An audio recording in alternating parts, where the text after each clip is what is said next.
करो भाई शुरू।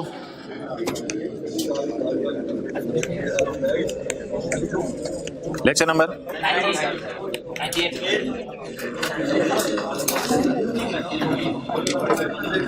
जी भाई, पहले हमारी कुछ पुरानी बातें रहती हैं, उन पुरानी बातों को कर लें फिर आगे चलते हैं। फिक्स वाला सवाल हमने किया था पास पेपर का, इसमें एक दो एडजस्टमेंट्स डिस्कस करने वाली रहती हैं। IAS 1037 के MCQ की डिस्कशन अपलोड कर दी है, बेड पे लेट के किस टाइम देख लीजिएगा। बस कैलकुलेटर हाथ में पकड़ाओ। अच्छा, देख लिया? कितने लोगों ने देख लिया? अच्छा, पेज नंबर 250।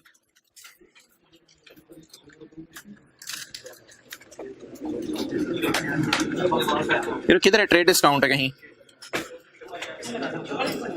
नहीं, इधर किताब में।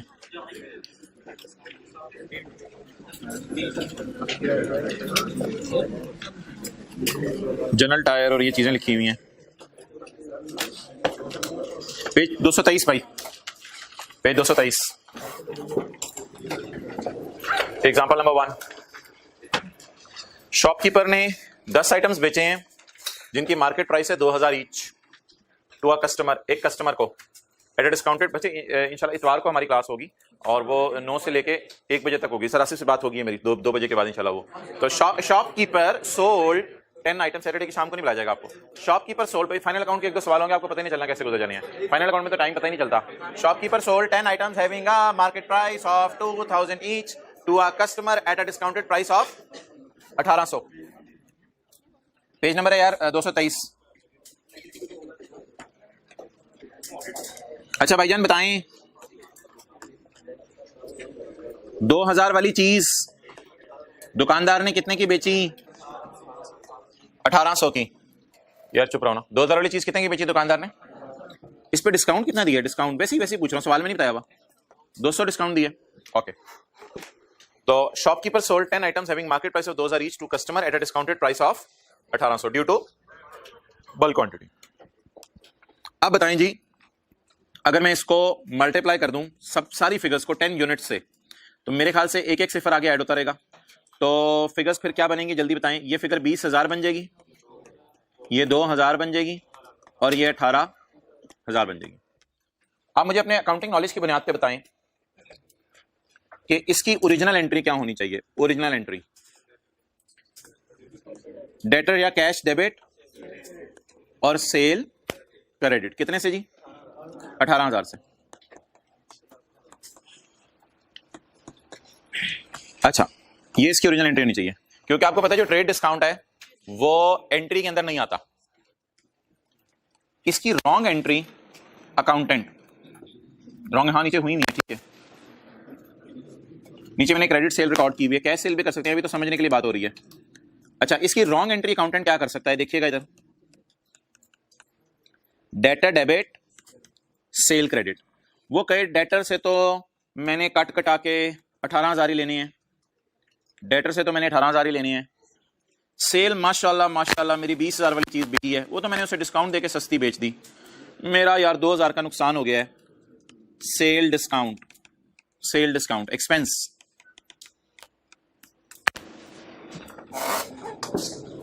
बताएं जी, अगर एक दुकानदार 20,000 वाली चीज आपको 2,000 छोड़ के 18,000 की बेच दे, तो दुकानदार को क्या एंट्री करनी चाहिए? सेल नेट से बुक करनी चाहिए या ग्रॉस से? सेल नेट से बुक करनी चाहिए। Debtor debit sale credit. लेकिन दुकानदार गलती से क्या एंट्री कर बैठा? Debtor debit. डेटर से तो 18,000 ही लेने ना यार, ये तो दुकानदार को इतनी अकल है, डेटर से 18,000 ही लेने। डेटर डेबिट कितने वाली चीज बेची, कितने पैसे छोड़ के? सेल को सेल में बुक कर लिया और सेल डिस्काउंट को एक्सपेंस के तौर पे बुक कर लिया। अब भाईजान ये जो गलती है ना, ये गलती आपको अदर इंफॉर्मेशन नहीं बताया करेगी, ये गलती ट्रायल का मुंह बता दिया करेगा। ये गलती ट्रायल का मुंह बता दिया करेगा, ये गलती अदर इंफॉर्मेशन नहीं बताया करेगी। ट्रायल का मुंह कैसे ये गलती बताएगा? ट्रायल के मुंह पे ट्रेड डिस्काउंट या सेल डिस्काउंट के नाम से एक एक्सपेंस नजर आ रहा होगा। ये गलती ट्रायल का मुंह बता देगा कि ट्रायल के मुंह पे जिंदगी में कभी भी आपको सेल्स डिस्काउंट लफ्ज नजर आया तो इसका मतलब है अकाउंटेंट सेल बढ़ा चुका है। 18,000 सेल थी ना, सेल बढ़ा चुका है और काउंटर इफेक्ट के लिए उसने खर्चा बुक कर लिया है। डन। अब पढ़ें, ओरिजिनल एंट्री क्या होनी चाहिए थी? सेल याद रखेगा, असूल बताएं, असूल sale is always recorded in P&L. What happens in final account question? कभी कभी sometimes accountant instead of passing above one entry passes the following wrong entry. 18,000 से डेटर बुक करे, सेल 20,000 से बुक करे, और पेपर में आपने क्या एक्शन करना है? पेपर में आपने खड़े हो जाना है, खड़े होकर आपने सेल डिस्काउंट को सेल में से माइनस कर देना है, बस सेल डिस्काउंट को सेल में से. तो जब आप सेल डिस्काउंट को सेल में से माइनस कर देंगे तो ऑटोमेटिकली गलती सही हो जाएगी. क्लियर? कैसे? इसको जरा प्रैक्टिकली अप्लाई करें फिक्स वाले सवाल में. वो जो पास पेपर का क्वेश्चन 6 था, FIGS, पेज नंबर 293.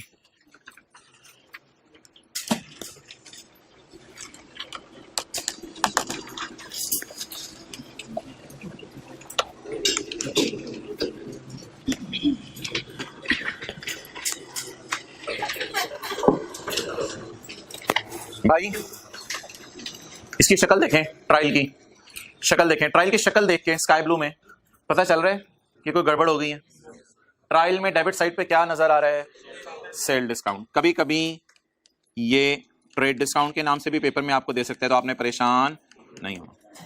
ये खर्चा नहीं है, ये खर्चा नहीं है, ये गलत प्रेजेंटेशन है कि मैं सेल बुक करूं मिसाल के तौर पे पूरे 100 रुपए पे, और नीचे जाके एडमिन एक्सपेंसेस में या सेलिंग एक्सपेंसेस में 20 रुपए का डिस्काउंट बुक करूं.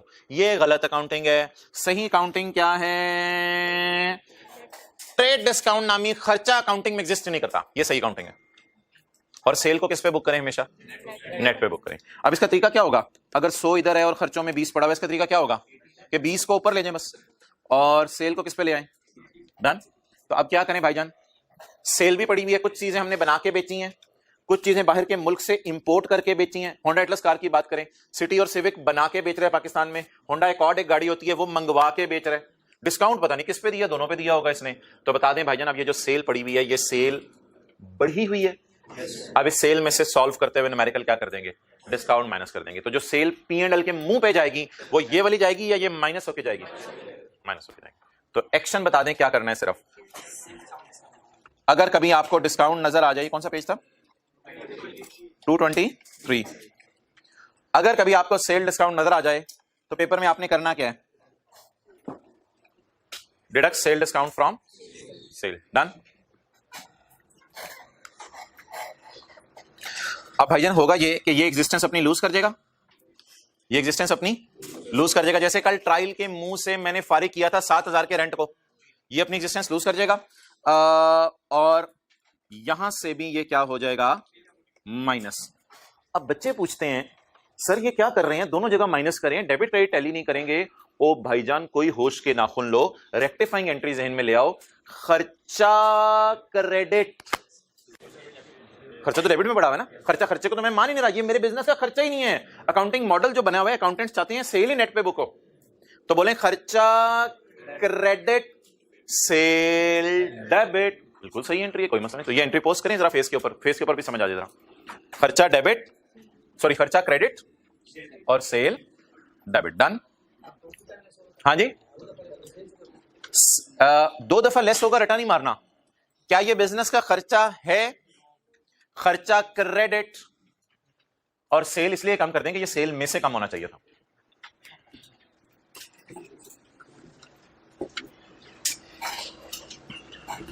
एंट्री क्या बनी? सेल डिस्काउंट एक्सपेंस क्रेडिट और सेल डेबिट. और ये एंट्री मैंने आपको पोस्ट करके दिखा दिया. डन. अच्छा जी आगे चलें. ये गलती ट्रायल के मुंह से पता चले करेगी या अदर इंफॉर्मेशन ने बताई है? ट्रायल के मुंह से पता चलेगी. अगली भाईजान इस तरह की एंट्री एक और.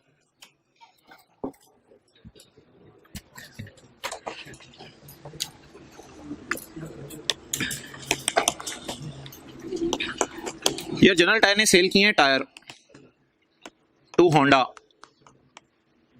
जनरल टायर ने होंडा को टायर सेल किए हैं.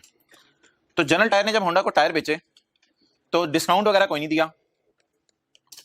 ₹1,00,000 का टायर था, इन्होंने डाला 17,000 सेल्स टैक्स, तो ₹1,17,000 की टोटल पैसे मांगे। तो होंडा ने अपनी जेब से 1,17,000 निकाला और 1,17,000 होंडा ने अपनी जेब से निकाल के जनरल टायर को दे दिया। जनरल टायर की जेब में कितने पैसे पड़े हुए हैं? 1 लाख, या हो सकता है क्रेडिट पे सेल हुई हो, जैसे मर्जी हो। अब भाईजान IFRS 15 रेवेन्यूज का स्टैंडर्ड कहता है amount collected for other parties is not our revenue. जो पैसे दूसरों के लिए आपने लिए हैं वो आपका रेवेन्यू नहीं है। अब जनरल टायर एंट्री करेगा, तुमसे मैंने 1,17,000 लेने हैं, सेल मेरी खुशी है, बाकी पेबल में बुक करूंगा 17,000 का। बता दें ये 17,000 खर्चा है या लाइबिलिटी है? ये लाइबिलिटी है। तो बता दें जनरल टायर के अगर आप अकाउंटेंट हैं और आप सेल करें होंडा को टायर, तो भाईजान इधर देखें, होंडा के पास होंडा कितना डेटर बुक करेगा? 1,17,000। अपनी खुशी कितनी रिकॉर्ड करेगा? 17,000 एक अमानत है, जिस अमानत में खयानत किए बगैर इसने जनरल टायर ने ये 17 पेएबल है हुकूमत को, फिर 2-3 दिन बाद जाके हुकूमत को पे कर देगी, तो payable debit cash credit. Clear? तो सेल्स टैक्स सिर्फ पेएबल के तौर पे नजर आता है, सेल को हिट नहीं करता, कुछ भी नहीं इसका होता। ओके यार, कई दफा ना अकाउंटेंट पता है क्या करता है? अकाउंटेंट एंट्री कर देता है डेटर डेबिट सेल क्रेडिट 1,17,000 से। इसे कोई मेरे जैसा बंदा जाके कहता है, ओ भाई ये तेरी सेल नहीं है, इसमें से पैसे तूने हुकूमत को, इसमें से पैसे मैंने हुकूमत को देने हैं। वो कहते हैं खर्चा डेबिट और पेएबल टू गवर्नमेंट क्रेडिट। गलती से भी एंट्री कर लेते हैं। क्या समझे जरा? जनरल टायर का कोई अकाउंटेंट था, होंडा ने टायर खरीदे आके, जनरल टायर के अकाउंटेंट ने एंट्री की डेटर डेबिट सेल क्रेडिट। खुशी हुई बड़ी। मेरे जैसे किसी ने जाके कहा, भाई क्या कर रहा है यार, खुदा का खौफ कर, सेल तेरी नहीं है ये। ओ हाँ, ये 17 तो हुकूमत को पेएबल है। तो उसने फौरन क्या किया, अगली एंट्री मारी, पेएबल टू गवर्नमेंट 17,000 और खर्चा डेबिट। उसने कहा ये उसे सेल को डेबिट करना चाहिए, मैं मान रहा हूं, उसने सेल बढ़ाई हुई है, लेकिन बेचारे ने खर्चे में डाल दिया। बेचारे ने किधर डाल दिया? खर्चे। अगर वो उसने एंट्री सही करनी भी थी तो सही तरीके से सही करता। उसने बेचारे ने क्या कर दिया? खर्चा बुक कर दिया। उसने कहा जी 1,17,000 मेरी सेल है और 17 मेरा। अब जो पेपर में अगर कभी जिंदगी में आपको ट्रायल में सेल्स टैक्स एक्सपेंस लफ्ज नजर आया, तो याद रखिएगा सेल्स टैक्स एक्सपेंस नामी कोई अकाउंट दुनिया में एग्जिस्ट नहीं करता। सेल्स टैक्स एक्सपेंस होता ही नहीं, असल में एक्सपेंस बुक ही नहीं होता, सेल ही नेट से रिकॉर्ड होती है। डिस्काउंट की तरह ही बात है तकरीबन, सेल ही नेट से रिकॉर्ड होती है, एक्सपेंस तो है ही नहीं वो। अगर कभी जिंदगी में ट्रायल के मुंह पे सेल्स टैक्स खर्चे में नजर आ रहा हुआ, तो इसका मतलब है उस ट्रायल में पड़ी हुई सेल भी क्या होगी? गलत होगी। उस ट्रायल में पड़ी हुई सेल भी क्या होगी? वो ही काम करना है जो आपने थोड़ी देर पहले किया है। खर्चा आपको डेबिट साइड पे नजर आ रहा होगा और आपने खर्चे को खत्म करके सेल को लाख पे ले आना है। सेल को लाख पे ले आना है। पेपर में क्या करना है? Tyre seller general tyre sold tyre of 1 lakh for 1,17,000। Lakh उसकी वैल्यू थी सेल्स टैक्स डाले बगैर, और सेल्स टैक्स डाल के कितनी वैल्यू है? 1 लाख। तो entry in the books of seller, debtor debit, sale credit, sales tax payable to government. Sale is always recorded in P&L and net of sales tax. Treatment of sales tax in books of seller. What happens in final account question? So either near touch. Okay. What happens in final account question? But sometimes accountant instead of passing above one entry passes following wrong entries. Debtor debit. सारा खुशी अपनी बना ली। बाद में जब ख्याल आया कि ये खुशी नहीं है, तो क्या बुक किया? खर्चा बुक किया। और पेएबल तो है, पेएबल पे तो हमें एतराज नहीं।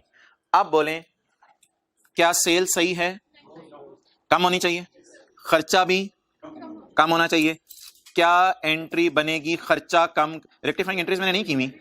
क्या एंट्री बनेगी खर्चा कम करने की?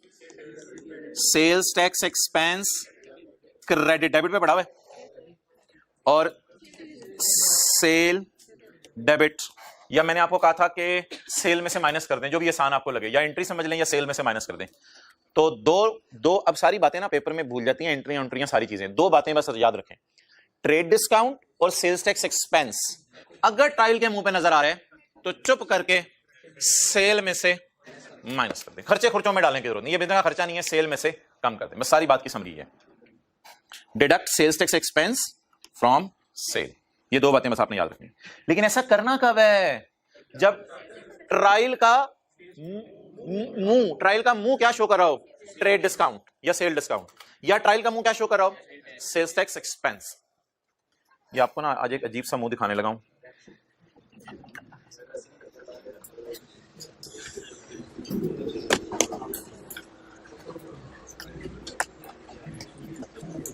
ये सेल है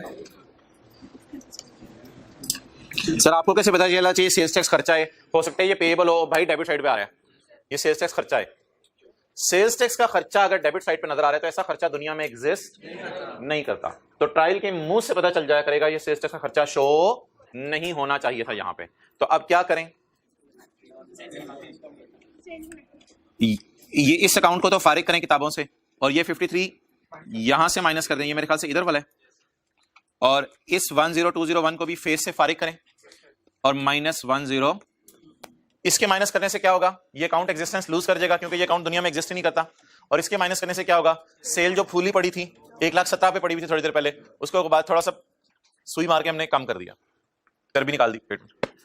ओके, एंट्री वही एंट्री बताओ खर्चा क्रेडिट सेल डेबिट।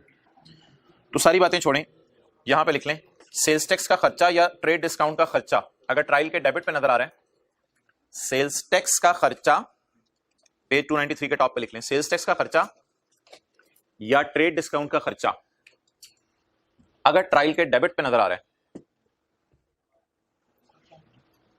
तो इसे सेल में से कम कर दें। सेल्स टैक्स का खर्चा या ट्रेड डिस्काउंट का खर्चा, सेल्स टैक्स का खर्चा या ट्रेड डिस्काउंट का खर्चा अगर ट्रायल के डेबिट पे नजर आ रहा है तो इसे सेल में से कम कर दें।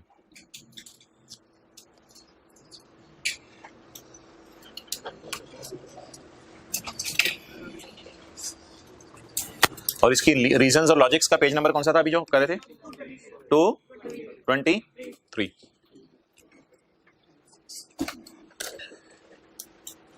लेकिन यार ये जो एक कम करना है ना, ये एक नोट बना के करना है। वो नोट हमारे सिलेबस में है और वो कंपनी लॉ की रिक्वायरमेंट है। वो नोट हमारे सिलेबस में और कंपनी लॉ की रिक्वायरमेंट है। ये जो कम करना है ना, इसको हमारा पाकिस्तान का कंपनी लॉ चाहता है, स्टैंडर्ड नहीं चाहते, पाकिस्तान का कंपनी लॉ चाहता है इसको अलग अलग करके हम दिखाएं। तो इसको कम करने के लिए अब हम नोट नंबर 1 बनाने लगे हैं सेल का। तो नोट नंबर 1 सेल का कैसे बनेगा? नोट नंबर 1 सेल का ऐसे बनेगा, वैसे तो मैं सोल्यूशन खोल के भी दिखा सकता हूं, लेकिन बनाया था उसमें सिर्फ डिस्काउंट माइनस किया था। तो नोट नंबर 1 सेल का कैसे बनेगा? आपकी पहले तो आ रही है ना सेल मेन्यू फिक्स्ड गुड्स, कितनी आ रही हैं? 56,528। इसमें से माइनस कर दें इसका सेल्स टैक्स, क्योंकि सेल में से माइनस होना चाहिए। कितना? 10201। कितना आ गया? अच्छा, अब कौन सी सेल पकड़े? 10 और इसमें से माइनस कर दें 53।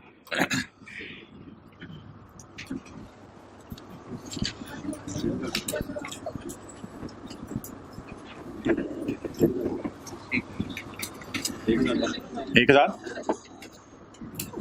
7 × 5 12, 2 × 2 4, 2 × 3 3, 3 6 7, ये 52। अच्छा, अब भाईजान जो सेल डिस्काउंट था ना उसके बारे में इसने बताया नहीं हुआ था। तो ट्रेड डिस्काउंट कोई बिजनेस का खर्चा है ही नहीं, इस खर्चे को भी क्या कर दें? लेस कर दें।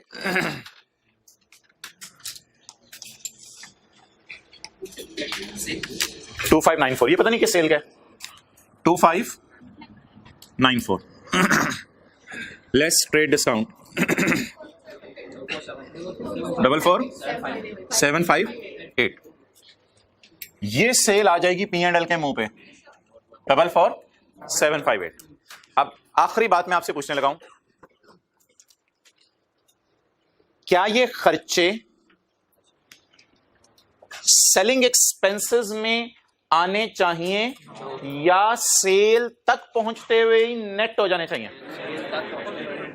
अगर डेबिट साइड पे खर्चे के तौर पे नजर आ रहे हैं तो इनको खर्चों में नहीं डालना, बल्कि जैसे सेल रिटर्न माइनस करते थे उस तरह इनको क्या कर देना है? सेल में से माइनस कर देना। सेल में से माइनस। डन। हाँ जी, क्या हो गया? एक और बी हो गया, बीच में आ गया। डन। क्या डबल इफेक्ट तो खुद ही हो गया ना। अब जब आप ट्रायल उठा रहे होगे ना तो ये 53 आप नहीं उठाओगे, क्योंकि क्या एंट्री हो गई, 53 फेस भी माइनस हो गया, 53 इधर से खत्म हो गया और इधर आके जो है वो रिकॉर्ड हो गया।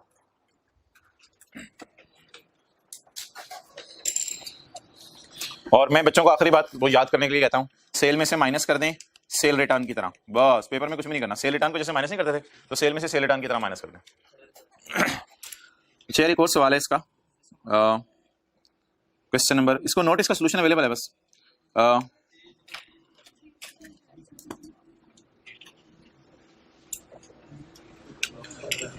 यार यही क्या चक्कर है, देखना इधर क्वेश्चन 7, ये क्या आ रही है? सेल। ठीक है, मुझे यहां पे ट्रेड डिस्काउंट नजर नहीं आ रहा। ठीक है, ये क्या कहता है यार? सेलिंग एंड डिस्ट्रीब्यूशन के खर्चे include trade discount of 4 million. Trial के मुंह से नजर आ रहे हैं या दिल में जाके बात करके पता चला? दिल में जाके बात करके पता चला, ट्रायल के मुंह पे नजर आ रहे हैं। अदर इंफॉर्मेशन से मतलब होता है दिल खंगालना अगले। ये भाईजान ये मुंह होता है, आज के बाद याद रखिएगा, ये मुंह होता है। मुंह भी पता ही नहीं चले बंदे का मुंह किधर है दिल किधर है, तो क्या फायदा बंदे से बातें करने का। ये मुंह होता है, तो ट्रायल के मुंह से पता नहीं चल रहा। ये बिल्ली भीगी बिल्ली की तरह यहां छुपा हुआ है 4 मिलियन, इसके दिल में कहीं जाके डीप डाउन इन वापस आ जाए इंक्लूडिंग 4 मिलियन। सर 15,000 में 4 मिलियन कैसे पड़ा हो सकता है? इन लोगों को छोड़ें, इन लोगों को छोड़ें, आप इनकी टेंशन ना लिया करें। अच्छा, इसमें क्या पड़ा हुआ है भाईजान? 4 मिलियन पड़ा हुआ है।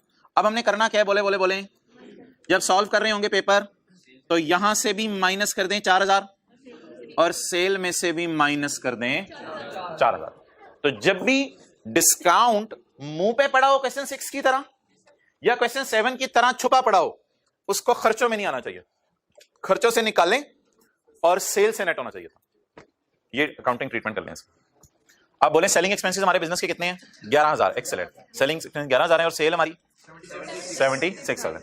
आज मैंने आपको एक बहुत बड़ी बात बताई, कुछ चीजें ट्रायल के मुंह से पता चल जाया करेंगी और कुछ चीजें अदर इंफॉर्मेशन से पता। दिल छोड़ो, आप उधर ही फंसे हुए तुम।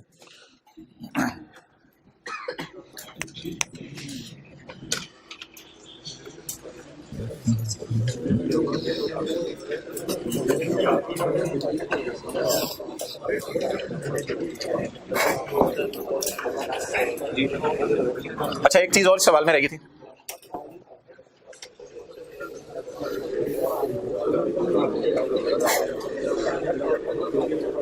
पेज 294,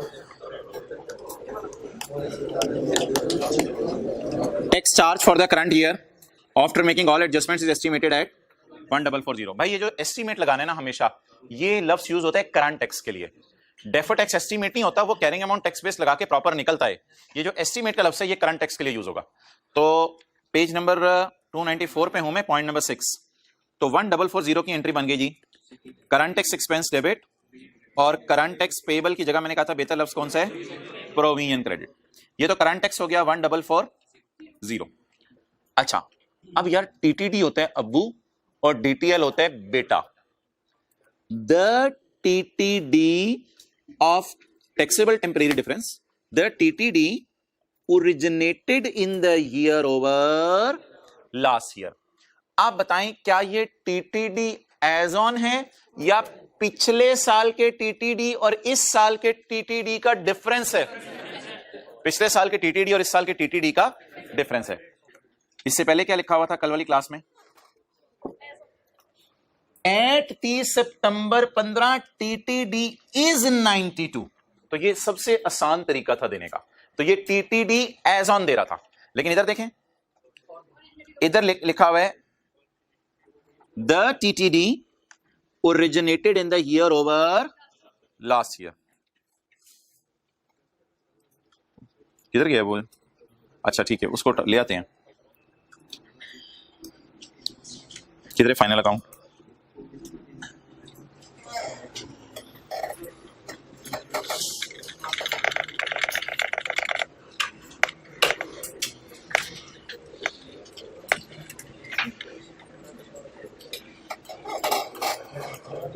परसों की क्लास में जाते जाते ये डायग्राम बनाई थी।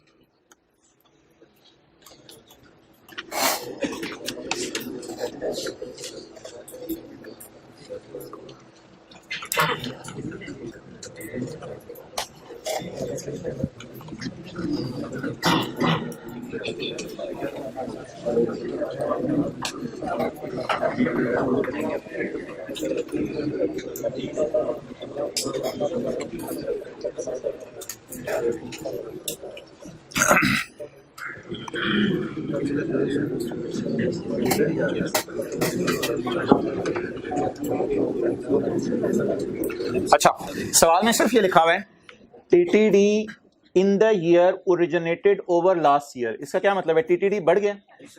अब टीटीडी बढ़ गया तो मसला ये है कि डेफर्ड टैक्स की एंट्री खर्चे वाली करनी है या खर्चा उल्टाने वाली करनी है, ये एक मसला है। तो उसका मैंने हल आपको ये बताया था कि टैक्सेबल चीजें बढ़ जाएं तो टैक्स देना पड़ता है, तो खर्चा बुक करने की एंट्री होगी। खर्चा बुक करने की एंट्री बताएं, डीटीई डेबिट और डीटीएल या क्रेडिट।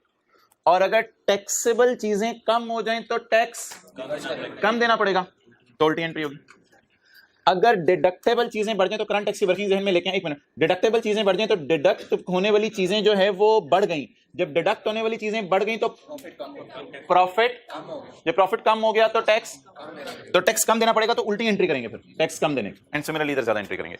तो आप बता दें जी, टीटीडी, क्या मैं इस फिक्रे को पढ़ के कह सकता हूं कि टीटीडी बढ़ रहा है ओवर लास्ट ईयर, तो टीटीडी बढ़ने की वजह से डीटीएल बढ़ेगा। तो मुझे बता दें टीटीडी कितने से बढ़ा? 3-1, ये तो बाप है, ये फॉर द ईयर बाप है ना, एज ऑन तो नहीं है, फॉर द ईयर। तो इसे डीटीएल भी क्या आएगा? For the year. डीटीएल बढ़ा, ये डेफर्ड टैक्स बढ़ा। तो टीटीडी बढ़ने से मैंने आपको क्या बताया है? टैक्स की रिकॉर्डिंग की एंट्री करनी है या रिवर्सल की? रिकॉर्डिंग। इस तरह लिखना है, टैक्स के रिकॉर्ड करना है। कितने से? 3120 इंटू 35%। टैक्स की रिकॉर्डिंग की एंट्री बता दें। हमारी बला से कि डेफर्ड टैक्स का लायबिलिटी अकाउंट है या एसेट अकाउंट है, पता नहीं डेफर्ड टैक्स एसेट हो या लायबिलिटी हो, ये एंट्री बनेगी 1092। ये नोट कर लो। टीटीडी पढ़ने से टैक्स की रिकॉर्डिंग होती है, टैक्स की रिवर्सल नहीं होती। तो ये दो एंट्रीज हमने कर ली।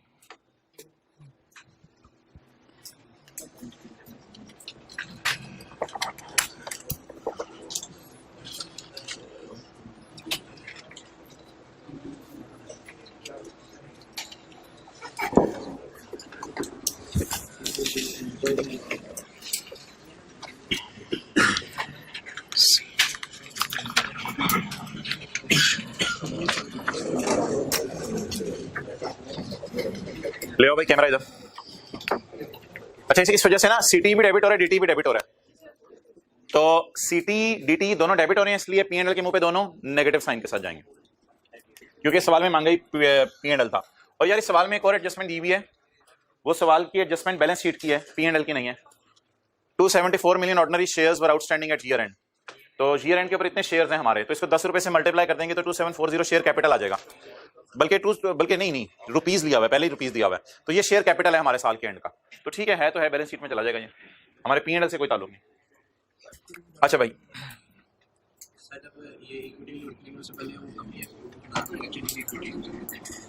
कौन सी वाली?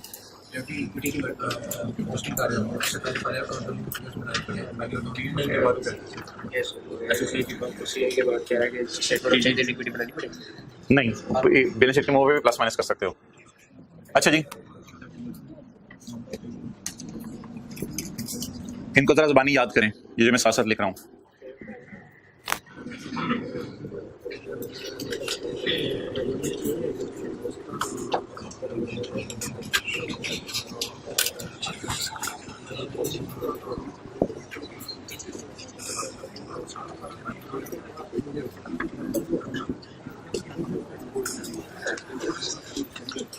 हमारा कंपनी लॉ ये कहता है, आज बड़ी इंटरेस्टिंग सी चीजें हैं, आसान सी।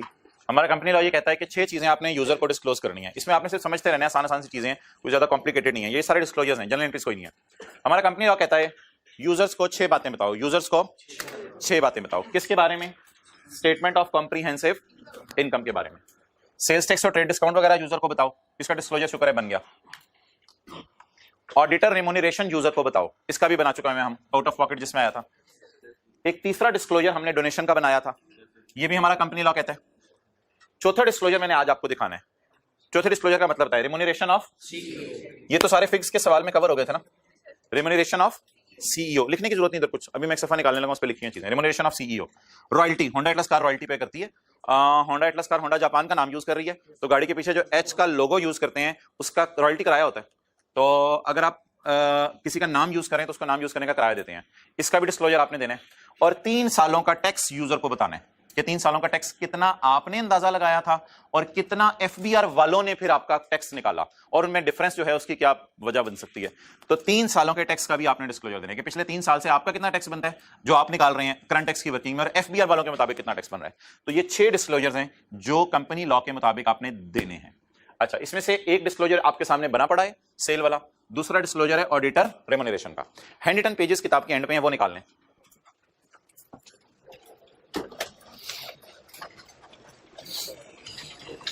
थोड़ा सा ना साथ साथ आपको मूव करना पड़ेगा चीजों में। Hand written page number 6, hand written page number 6, final account. अच्छा भाई, कल की क्लास में हमारा जो फिक्स वाला सवाल था परसों वाला, उसमें एक ही ऑडिटर था, कोई जिक्र नहीं हुआ था। इज इट पॉसिबल कि 2 भी ऑडिटर हों? अच्छा, ट्रायल के अंदर फिगर आ रही थी ऑडिटर को दिए हैं 30 रुपए, तो यूजर को बता दें इसमें से 13 रुपए आपने पीडब्ल्यूसी को दिए हैं और 17 रुपए केपीएमजी को दिए हैं, क्योंकि हमारा ज्वाइंट ऑडिटर है, हमारे ऑपरेशंस इतने कॉम्प्लिकेटेड हैं कि हमने 2 ऑडिटर रखने पसंद किए हैं। 2 बीवियां नहीं 2 ऑडिटर, तो हमने 2 ऑडिटर रखे हुए हैं, केपीएमजी और पीडब्ल्यू। एक को 13 दे रहे हैं, एक को, इसको ऑडिट फी इतनी दी है, इसको इतनी दी है, इसको टैक्स के पैसे इतने दिए हैं, इतने दिए हैं, इसको आउट ऑफ पॉकेट इतने दिए, इतने दिए हैं। ये इतना सा डिस्क्लोजर हमने बनाया था पिछली क्लास में, ये मेरी तरफ से।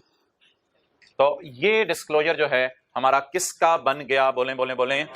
सिंगल ऑडिटर का भी बन गया और ज्वाइंट ऑडिटर का भी बन गया। सर पेपर में कैसे ये सवाल आएगा? पेपर में ऐसे आएगा कि ट्रायल के मुंह पे नजर आ रहा होगा 30, ट्रायल के मुंह पे नजर आ रहा होगा और अदर इंफॉर्मेशन के अंदर ये बातें लिखी होंगी, तो आपने एक लिस्ट बना के दे देना। तो डेट इज कॉल्ड एज, बोलें कौन सा? और ज्वाइंट ऑडिटर्स का डिस्क्लोजर। अगला जी, साथ साथ फारिग करें इनको। अगला डिस्क्लोजर कौन से जी? डोनेशन। ये डोनर कौन होता है, डोनी कौन होता है? डोनर डोनेशन देने वाला, और डोनी वो जो डॉगी होते हैं, डॉगी को डोनी कहते हैं? नहीं नहीं, डोनर डोनेशन देने वाला, डोनी डोनेशन लेने वाला। डोनेशन कभी नेचर में मसला होता है, कभी अमाउंट में मसला होता है। डोनेशन की कभी अमाउंट में मसला होता है। क्या मतलब? अगर जिस ऑर्गेनाइजेशन के आप डायरेक्टर हैं, उसी डायरेक्टर ने, मिसाल के तौर पे पीटीसीएल का एक डायरेक्टर है और पीटीसीएल के डायरेक्टर ईदी वेलफेयर ट्रस्ट में ईदी साहब के साथ रजिस्टर भी अपने आप को करवा लिया हुआ जब ईदी वेलफेयर ट्रस्ट रजिस्टर होने गया था। तो मिस्टर शेख रशीद साहब, मैं कहता हूं, पीटीसीएल के डायरेक्टर भी हैं और ईदी वेलफेयर ट्रस्ट में ट्रस्टी भी हैं। अब पीटीसीएल अगर ईदी वेलफेयर ट्रस्ट को डोनेशन देना चाहे तो 1 रुपया डोनेशन भी दें तो यूजर को बताएं, क्योंकि नेचर में मसला है। नेचर क्या? आपकी कंपनी का डायरेक्टर अपने ही किसी इदारे को डोनेशन दे रहा है, तो इधर किसमें मसला हो गया? नेचर में। इसके अलावा पीटीसीएल से कुछ और लोग भी डोनेशन मांगने आए, कोई इधर उधर के लोग चंदा मांगने आ जाते हैं, उनके डिस्क्लोजर देने की जरूरत नहीं है कि किस किस को डोनेशन दी। लेकिन अगर वो डोनेशन मटेरियल अमाउंट है तो आपने उसको डिस्क्लोज। डायरेक्टर शेख रशीद या उसकी, सॉरी आपको भी पता नहीं है, अल्लाह दे। अच्छा, डायरेक्टर और हिज बीवी has interest in donee. Sheikh Rashid का इंटरेस्ट है, बीवी में इंटरेस्ट नहीं। भाईजान सारे अजीब बातें करते हो, वो तो होता ही है। डायरेक्टर हैज इंटरेस्ट इन ईदी welfare trust, director has interest इन ईदी वेलफेयर ट्रस्ट, यस, डिस्क्लोज। 2 बातें डिस्क्लोज करनी है। नंबर 1, ये भाईजान कंपनी लॉ लेके जाने की पेपर में इजाजत नहीं है, ये बातें याद करनी है, या आईएफआरएस में नहीं अवेलेबल, ये कंपनी लॉ का डिस्क्लोजर है। 2 बातें डिस्क्लोज करनी है। नंबर 1 साथ साथ याद करते हैं, नेम ऑफ डायरेक्टर और देयर, और ये याद यूज नहीं करनी है आपने, पेपर में उनके नाम आ रहे होंगे, आपने वह लिखते जाना है। ये कोई रट्टा नहीं मारने डिस्क्लोजर। पेपर में इंफॉर्मेशन आ रही होगी, आपको बस जेहन में आ जाएगा यार हाँ ये नाम लिखना होता था, ये कोई ऐसे रट्टा नहीं मारने। लेकिन कभी कभी एमसीक्यू वैसे मैंने देखा 1-2 आ गए थे, तो फिर इसमें पता होना चाहिए नेम ऑफ डायरेक्टर और देयर इंटरेस्ट। क्या इंटरेस्ट? क्या मतलब? मैं इधर भी डायरेक्टर हूं और उधर ट्रस्टी भी है। अब बाहर आ जाओ अकाउंटिंग एंट्री से, इंट्रो FR1 से डिस्क्लोजर्स की बातें शुरू हो गई हैं। ओके, आप समझ रहे थे debtor debit sale credit rectifying entries करवा रहे होंगे फाइनल अकाउंट में। अच्छा, डायरेक्टर और spouse has interest in donee. No, donee के अंदर हमारा कोई इंटरेस्ट नहीं है, यानी हमने किसी ऐसे ही चलते फिरते किसी नॉन प्रॉफिट इदारे को डोनेशन दे दिया। Donation to single party is greater than higher of, donation to single party is greater than higher of 10% of company total donation और ₹10 लाख। अब ये तो न्यूमेरिकल करके समझ आएगी, बात ऐसे नहीं समझ आनी। Yes, donation to single party is greater than, ये इधर से मिल रहा है, ग्रेटर देन, थोड़ा सा दूर हो गया असल में, greater than higher of 10% of company total donation और 10 lakh. Yes, disclosure required for name of donee. अब इंटरेस्ट तो आपका है ही नहीं उनमें, क्योंकि आपके जानने वाले नहीं है, तो सिर्फ नाम बता दें किसको डोनेशन दी है। Donation to single party is greater, no, ये नो दोबारा, हाँ नो, नो डिस्क्लोजर, इधर डिस्क्लोजर देने की जरूरत। तो जहां नेचर में मसला है वहां तो डिस्क्लोजर देना ही देना है। अमाउंट में जहां ज्यादा अमाउंट दे रहे हैं तो डिस्क्लोजर देना है, अगर कम अमाउंट दे रहे हैं तो डिस्क्लोजर नहीं देना। इसकी एग्जांपल एक कर लेते हैं साथ ही, ताकि ये चीज जो है वो क्लियर हो जाए। Page number 240,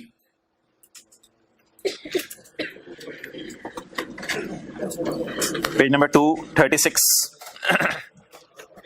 236। PTCL company donated 12 million in total during the year. भाई ट्रायल में कितनी डोनेशंस नजर आ रही होंगी? ट्रायल में कितनी डोनेशन नजर आ रही होंगी? 12 मिलियन, 1 करोड़ 20 लाख रुपए इस साल हमने डोनेट कर दिया। Out of this company made a single donation of 1.1 million to Shaukat Khanum. उसमें हमारा कोई इंटरेस्ट नहीं है, ये नहीं लिखा हुआ। एक हमने डोनेशन दिया शौकत खानम को 1 बताएं इस 1.1 का डिस्क्लोजर देना है या नहीं देना, उसके लिए थोड़ी सी मेहनत करनी पड़ेगी। हायर ऑफ, किस किस का हायर लेना है?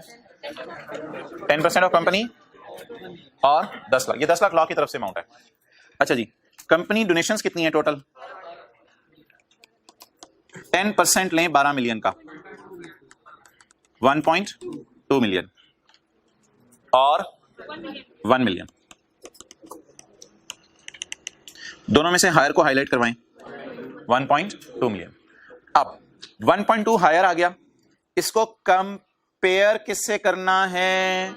जो डोनेशन हमने दी, जो डोनेशन हमने दी। भाईजान किधर देख रहे हैं? दोस्त कर ढूंढ रहे थे।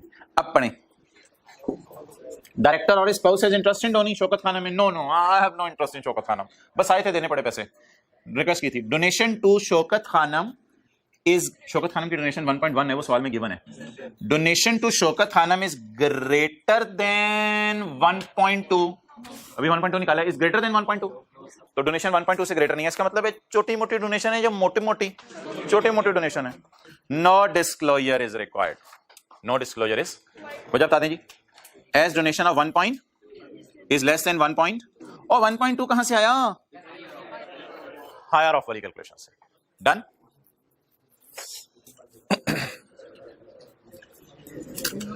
It needs more practice. This disclosure needs more practice. So I'm here for you for this practice. We will go to the question of figs. We will find figs. I don't know what does figs mean, but we will go on figs. अच्छा हज़रात, अच्छा मुझे बता दें figs में total donation कितनी है? Total donation 34। ये सवाल है पेज नंबर 293 पे। इंजॉय करें आज, ये चुप चुप रहेगी। फिक्स में टोटल डोनेशन कितनी है? 34। और सिंगल पार्टी को कितने दिए हैं? 5 मिलियन। सिंगल पार्टी को कितने दिए हैं? 34 में से 5 एक ही को दे दिए, तो 34 में से 5 एक ही को दे दिए। Higher of 10% of is equal to 3.4 या 1 मिलियन, विच एवर इज। अच्छा मुझे बताएं क्या हायर आ रहा है? 3.4 is higher as per the calculation of company law. Compare it with 5 million. आप बता दें डोनेशन तो बहुत ज्यादा है, 5 मिलियन 3.4 से बहुत ज्यादा है। अब डिस्क्लोजर देना है, बिल्कुल गलत तरीके से आप लोग पहुंचे हैं। बंदा सबको खड़े कर दे और खड़े करके सबको जूते मारे। भाईजान ये वाली कैलकुलेशन करनी नहीं, ये तो आपको रिवीजन के लिए मैंने करा दी। इधर तो इंटरेस्ट ऐड होनी में हमारा, इधर तो डिस्क्लोजर देना ही देना है। जरा सवाल तो पढ़ें। Donation of 5 million given to dates cancer foundation, इतना सा लिखा होता ना फिर आपकी बात ठीक थी, फिर वो सारा तरीका लगाना था। लेकिन अब क्या लिखा हुआ है? One of the company director mister peanut is a, तो भाई इधर तो इंटरेस्ट है ना, तो वी हैव इंटरेस्ट, तो इधर लिख लें मस्ट डिस्क्लोज। 5 मिलियन क्या 1 रुपया भी होती तो डिस्क्लोज करनी थी। We have interest so must disclose. अच्छा हाथ खड़ा करें, कितने लोग पागल बन गए थे? सवाल तो ये पढ़ाया हुआ था आपको। और कितने लोगों को दिल चाह रहा था रोकें सर को? अच्छा ठीक है, और भी बहुत कुछ तुझे पता होता है। मजा आता है ना ताजा ताजा बिस्ती करके, ये ताजा ताजा कॉन्सेप्ट पढ़ाया होता है, ताजा बिस्ती होता। ओके अच्छा, अब मैं टिक कर लूं डोनेशन वाला डिस्क्लोजर, आप समझ आ गया? डबल टिक कर लें, और ये वाला डिस्क्लोजर तो पहले ही बना हुआ है।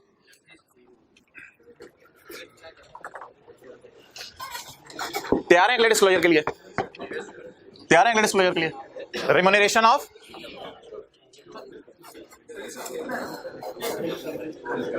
ये सिर्फ अब अंग्रेजी में लिखना होगा। हाँ भाईजान, आज आपके लिए मार्केट में एक नई चीज आई है, नेस्ले की फाइनेंशियल स्टेटमेंट्स।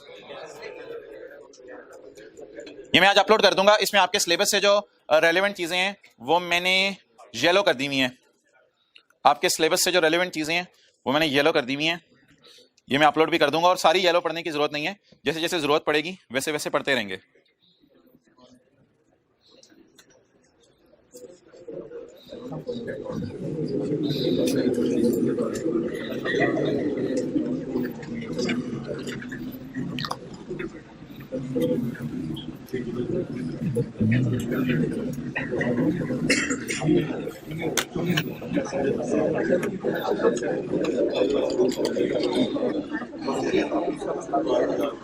ये जी नोट नंबर 39 में खोल रहा हूं। ये सबसे सिंपल नोट है। रिम्यूनरेशन ऑफ चीफ एग्जीक्यूटिव कितने होते हैं? एक ही होता है। डायरेक्टर्स एक से। एग्जीक्यूटिव की मैं डेफिनेशन आपको अभी पढ़ाऊंगा। एग्जीक्यूटिव की डेफिनेशन है, सफे नहीं निकाले हुए डिस्क्लोजर्स वाले। एग्जीक्यूटिव में देख लेने दें जिसकी 15 लाख से ज्यादा तनख्वाह हो या 12 लाख से ज्यादा तनख्वाह हो, कहीं डेफिनेशन बुक में दी हुई है। मंथली नहीं, एनुअल। एग्जीक्यूटिव की डेफिनेशन किताब में कहीं दी हुई है। कंट्रोल F भी हो जाएगा, लेकिन इधर से वैसे ही मिल जानी है इंशाल्लाह।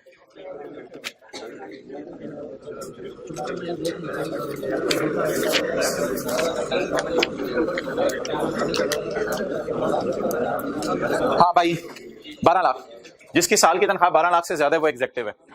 साल की तनख्वाह, महीने की तनख्वाह लाख, वो एग्जीक्यूटिव लेवल का बंदा है। अच्छा, द रिम्यूनरेशन ऑफ, बोले रिम्यूनरेशन ऑफ, नेस्ले जहन में लेके आए। एक चीफ एग्जीक्यूटिव होगा, एक से ज्यादा एग्जीक्यूटिव तो पता नहीं 25-30 लोग हों, कई लोगों ने नेस्ले में जिनकी तनख्वाह sales manager, production manager lakh lakh से ज्यादा होगी तनख्वाह। The aggregate amount charge in, अच्छा ये जो किसी का सब नोट नहीं है, ये अलग से ही नोट है। अगर सब नोट ये बनाना भी पड़े ना तो सैलरीज का सब नोट होगा। रिम्यूनरेशन तनख्वाहें इनकी, तो अगर सब नोट बनाना भी पड़े तो सैलरीज का सब नोट होगा, लेकिन ऑर्गेनाइजेशन सब नोट बनाती नहीं है, क्योंकि इसका टोटल जो है ना वो सैलरीज के टोटल से मैच नहीं करता, क्योंकि इसमें सारे एम्प्लॉइज नहीं है हमारे, सिर्फ चीफ एग्जीक्यूटिव है, कुछ डायरेक्टर्स हैं, और वो लोग ऑर्गेनाइजेशन में जिनकी साल की तनख्वाह 12 लाख से ज्यादा है, बाकी 70-80 हजार बल्कि लेबर फोर्स होगी, तो इसका टोटल सैलरीज के टोटल से टैली नहीं करेगा। The aggregate amount charge in financial statements during the year for remuneration including certain benefits to chief executive officer, executive directors. Directors दो किस्म के होते हैं, executive, non executive. And executives ये एग्जीक्यूटिव्स वो हैं जिनकी साल की तनख्वाह 12 लाख से of the company are as follows. और यार इन्होंने चेयरमैन भी डाला हुआ है, चलें चेयरमैन को जरा छोड़ें। चीफ एग्जीक्यूटिव ऑफिसर, एग्जीक्यूटिव ये तो हो गया ना सीईओ। इसके बाद डायरेक्टर्स में सिर्फ इनके एग्जीक्यूटिव डायरेक्टर्स ही होंगे, नॉन एग्जीक्यूटिव हमें क्या पता कंपनी लॉ में कौन होते हैं।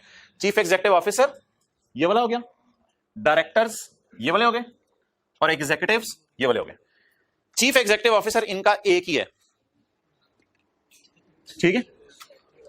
डायरेक्टर्स इनके एग्जीक्यूटिव डायरेक्टर्स दो हैं, और 542 लोग नेस्ले में ऐसे हैं जिनको तनख्वाह साल की 12 लाख से ज्यादा दी। गरीब मुल्क नहीं है पाकिस्तान, नेस्ले के पास ही 542 लोग ऐसे हैं जिनकी तनख्वाह साल की 12 लाख या उससे ज्यादा है। अच्छा, अब मोहतरम, अकेले चीफ एग्जीक्यूटिव को हमने साल में कितने पैसे दिए हैं? इकाई, दहाई, सैकड़ा, हजार, 10,000, लाख, 10 लाख, करोड़।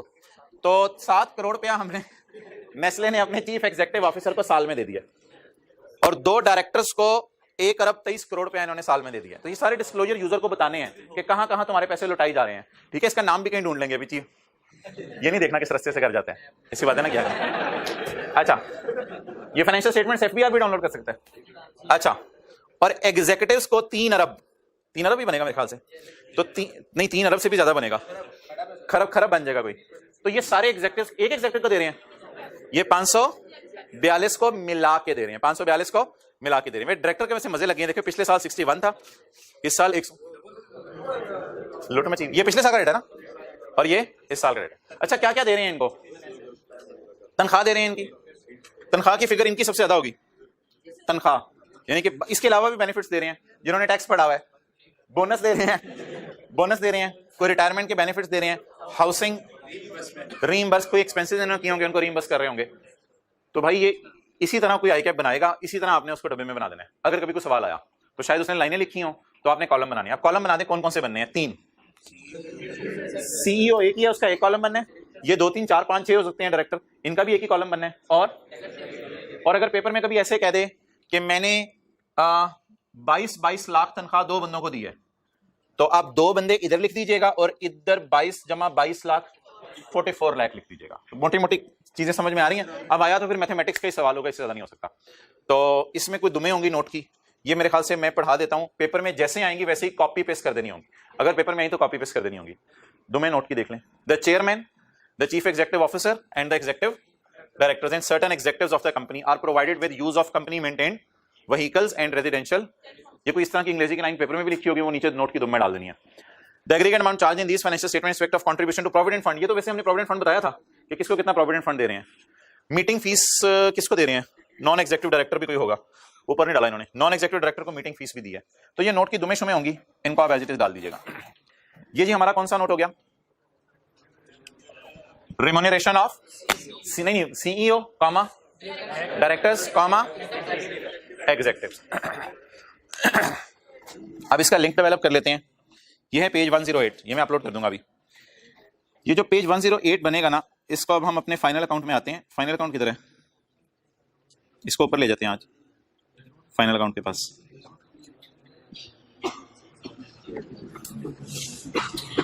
किधर है फाइनल अकाउंट? किधर है? और ऊपर है ये।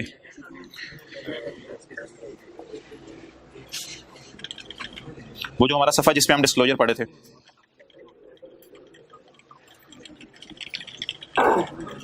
नहीं, अभी तो बात शुरू ही है, आज तो मजा आना शुरू है।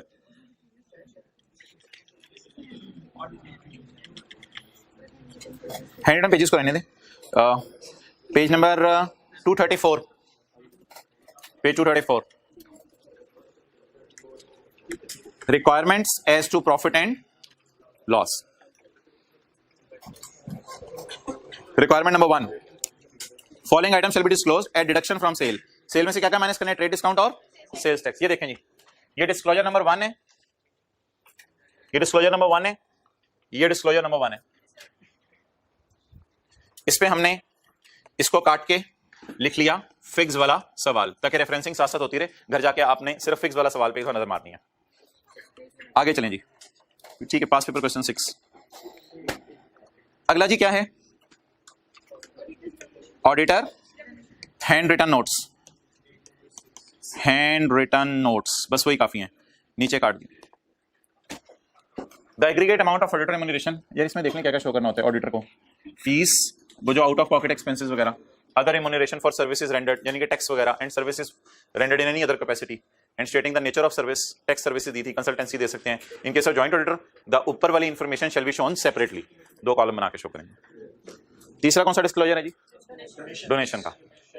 इन केस, यही तो आपको एग्जांपल कराई थी अगले सफे पे। In case donation to a single party exceed 10% of company's total amount of donation और 1 million, विच एवर इज, तो name of donee shall be disclosed. ये तो वो हो गया जहां हमारा इंटरेस्ट नहीं है। अब जहां इंटरेस्ट है, इन वेर एनी डायरेक्टर और हिज बीवी हैज इंटरेस्ट इन डोनी, तो इररिस्पेक्टिव ऑफ अमाउंट, फिर 1 रुपया भी आप उसे डोनेट करें, name of such director along with their interest. Hand written page 6, hand written page 6। Okay यार, ये डिस्क्लोजर थोड़ा पढ़ लें आप। Complete particulars of aggregate amount charge by company shall be disclose separately. किस किस का डिस्क्लोजर देना है? चीफ एग्जीक्यूटिव एंड एग्जीक्यूटिव कौन होता है? जिसकी तनख्वाह ग्रेटर नहीं, ये एग्जीक्यूटिव डायरेक्टर्स नहीं है, ये वो लोग हैं जिनकी तनख्वाह 12 लाख से। Together with the number of such director, number भी दिखे हुआ था, together with the number of executive such as, इनको फीस दे दें, रिम्यूनरेशन दे दें, कमी। अब ये लिफाज याद नहीं करना है, ये तो पेपर में आएंगे, एज इट इज डिस्क्लोज कर देने हैं। कमीशन, बोनस, रीइंबर्सेबल एक्सपेंसेस, फायदे वगैरह, पेंशन, रिटायरमेंट के वक्त, ग्रेचुटीज, कंपनी ने प्रोविडेंट फंड में इसके लिए कितने पैसे रखे हैं, सुपरएनुशन फंड भी कोई चीज होती है, और compensation for loss of office, कई दफा इनको निकाल देते हैं तो निकालते हुए को पैसे, रिडंडेंसी जिसे हम कहते थे, and in connection with retirement from office, other perquisites and benefits in cash और in kind, stating their nature, in kind benefit दिया हुआ था उनको, घर वगैरह दिए हुए थे या टेलीफोन घर के लिए दिया हुआ था, एक पढ़ा था अभी हमने, their nature and where practicable their approximate money values and amount of any other services rendered, कोई भी उन्होंने सर्विस दी आपने उसके पैसे दे दिए, ये सारा। अब आईकेप ने भी कोई पता नहीं किसी की फाइनेंशियल स्टेटमेंट से उठा के डाला हुआ है, इसको भी शक ना पड़े फिर छोड़े पड़े, आईकेप ने भी किसी किताब से उठा के डाला। यहां मैं कह रहा था आप लिखें page 108 of Nestle, page 108 of Nestle. चलें जी, कितने हो गए आप हमारे टोटल? 4 डिस्क्लोजर हो गए। अगला कौन सा रह गया जी? रॉयल्टी और टैक्स।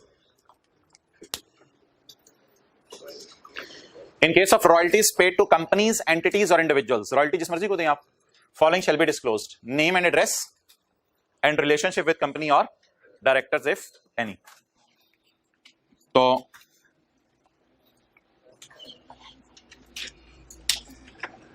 ये आईकेप ने कहीं से उठाया हुआ है, इस नोट की हेडिंग रॉयल्टी पेमेंट नहीं होनी चाहिए थी, ये डिस्ट्रीब्यूशन कॉस्ट है, ये सेलिंग एक्सपेंसेस है। रॉयल्टी पेमेंट आईकेप ने इसलिए लिखा हुआ है कि रॉयल्टी का डिस्क्लोजर है, सैलरीज, ट्रेडमार्क लाइसेंस फी, डेप्रिसिएशन और मिसलेनियस।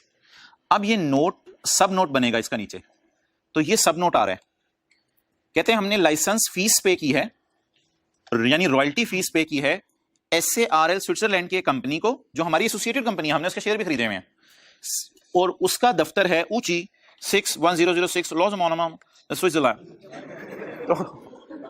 तो नेम क्या है जी उस कंपनी का? SARL Switzerland. एंड भाई हमारे भी तो भट्टा चौक और पता नहीं क्या क्या है, उनके भी ऊंची सूची हो सकते हैं, क्या हो गया गज्जू मता। Name and registered address, address भी बता दिया इनका, relationship with the company associate, तो ये 2-3 चीजें आपने बतानी है। तो लिख लें हमारी कंपनी बाहर के कंपनी का कोई नाम यूज कर रही है, हमारी कंपनी बाहर की कंपनी का नाम यूज कर रही है, उसके लिए किराया दे रही है। हमारी कंपनी बाहर की कंपनी का नाम, ब्रांड यूज कर रही है, जो मर्जी लिख लें, हमारी कंपनी बाहर वाली कंपनी का ब्रांड या नाम यूज कर रही है, उसका किराया दे रही है।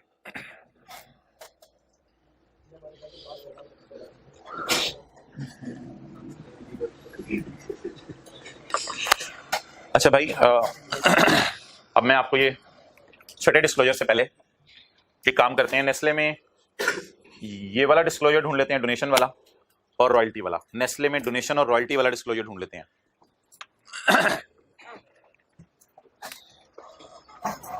किधर है नेस्ले? कौन कौन सा डिस्क्लोजर ढूंढना है? रॉयल्टी नहीं दे रहा, रॉयल्टी कोई रॉयल्टी दे ही नहीं रहे। दूसरा वाला कौन सा ढूंढा था हमने? Donation.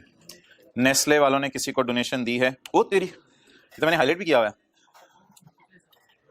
Donations, party wise breakup of donations, where donation to single party exceed 10% of total donation और ₹1 million, whichever is higher, is as follows: Akhuwat Islamic micro finance, dairy and rural development, LUMS university, और ये सारी इनको donation दी है। बस ये donations की डिटेल है। तो वो जो इंटरेस्ट इन डोनेशन होने वाला कोई चक्कर इधर नहीं है। बाकी इनके माशाल्लाह इन्होंने ड्रेसेस वगैरह भी दे दी हैं सारे। तो ये किसका डिस्क्लोजर है जी? डोनेशन का। चलें यार, बातें बहुत बोरिंग हो गई हैं, आखिरी डिस्क्लोजर पढ़ें, फिर एक न्यूमेरिकल शुरू करना है हमने 20-25 मिनट का। पॉइंट नंबर 6, टैक्स में आपने कुछ भी नहीं बताना, सिर्फ एक सादा सी बात बतानी है। अगर ये 19 का साल है तो 18, 17 और 16 में आपने कितना टैक्स डाला था और FBR ने कितना बताया? आपने कहा था मेरा टैक्स है इतना, FBR ने कहा हाँ इतना ही है। आपने कहा मेरा टैक्स है इतना, FBR ने कहा नहीं ज्यादा है। पिछले 3 सालों का ग्राफ समझ लें, इसको जो मर्जी समझ लें कि पिछले 3 सालों से हम कितने टैक्स का अंदाजा लगा रहे हैं और FBR वाले कितना दे रहे हैं। A comparison of provision on account of income taxes with most recent tax assessments कौन करते हैं? टैक्स वाले, हम FBR असेसमेंट करते हैं और हम तो टैक्स जमा करवाते हैं। तो ये वर्किंग 1, ये करंट टैक्स की वर्किंग लिख लें, ये करंट टैक्स की वर्किंग वाली फिगर है और यहां लिखें FBR वाली फिगर। लेकिन एक बात कहीं लिख लें, ये 2019 के अकाउंट्स हैं, 2019 के अकाउंट्स हैं। 19 के बारे में FBR वाले क्या करेंगे वो मैं आज नहीं बता सकता। 18, 17, 16 हिस्ट्री के बारे में मैं बता सकता हूं। तो ये 2019 के अकाउंट्स हैं। 19 के अकाउंट्स में कितने साल पिछले वाले 3 आएंगे? 18, 17, 16। Management assessment of sufficiency, management assessment of sufficiency of, इतनी सफिशिएंट टैक्स प्रोविजन बनाई थी जितनी एफबीआर वालों ने कही, बस ये लफ्ज है sufficiency. Management assessment of sufficiency of tax provision लिख लें CTP. Management assessment of sufficiency of CTP made in the company's financial statement shall be clearly stated along with comparison of tax provision as per accounts. बल्कि management assessment of sufficiency, हाँ, made in the company's financial statement shall be clearly stated along with the comparison of tax provision as per accounts, साथ साथ viz tax assessment for loss. तो ये FBR वालों की figure आ जाएगी, ये हमारी वाली फिगर आ जाएगी, इन दोनों का क्या दे देना है, कंपैरिजन। तो आप कुछ भी नहीं करना, आपने पेपर में ये 6 फिगर्स दी होंगी, ये डब्बा बना दीजिएगा और ऊपर ये कोई लफ्ज अगर आई के आपने डाला हुआ वो डाल दीजिएगा, ये लफ्ज थोड़ा सा याद कर लीजिएगा, ये वाली लाइन बस, ये नीचे छोड़ें, क्या वजह बनी, क्या वजह, अगर कोई वजह दी हुई कि ये वजह बनी थी तो वो अंग्रेजी में लिख दीजिएगा और कुछ भी नहीं करना बस जी।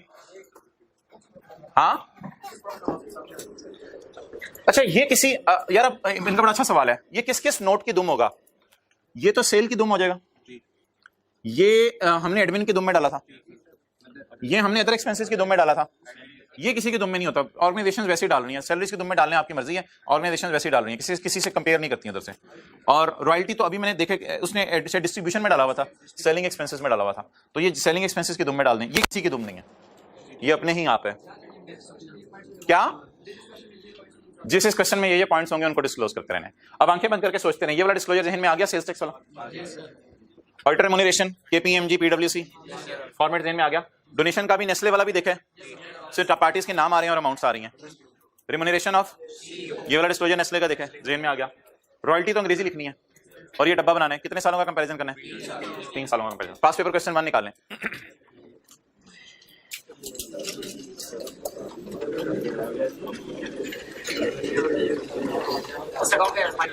Final account page 286।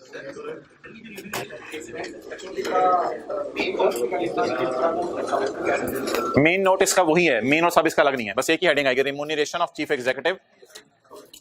वो अगर कोई पेपर में देनी तो एज इट इज लिख देना। मेन नोट में उनकी तनख्वाहें वगैरह लिखनी है और जो कि अंग्रेजी में इंफॉर्मेशन हो वो नीचे लिख देनी है आपने। न्यूमेरिकल फिगर्स डब्बे में डालनी है और अंग्रेजी वाली चीजें एज इट इज नीचे लिख देनी। भाई ये सवाल इंशाल्लाह कल सॉल्व करना है हमने। आज एक चीज बस बता दें,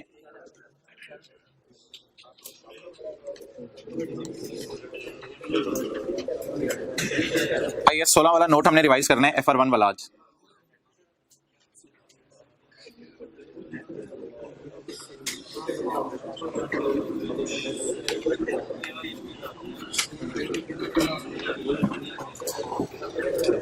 यार कल तो अकमुलेटेड डेप्रिसिएशन के साथ लिखा हुआ था ओपनिंग, आज सवाल में लफ्ज लिखा हुआ है पोस्ट क्लोजिंग, यानी क्लोजिंग एंट्रीज करने के बाद। इसका मतलब है पूरे ट्रायल में सेल एक्सपेंसेस हमें नजर नहीं आ रहे। ये जाके देखें, टेली भी है ट्रायल, लेकिन इसमें सेल्स और एक्सपेंसेस क्यों नहीं नजर आ रहे? एक सेल एक्सपेंस नजर नहीं आ रहा।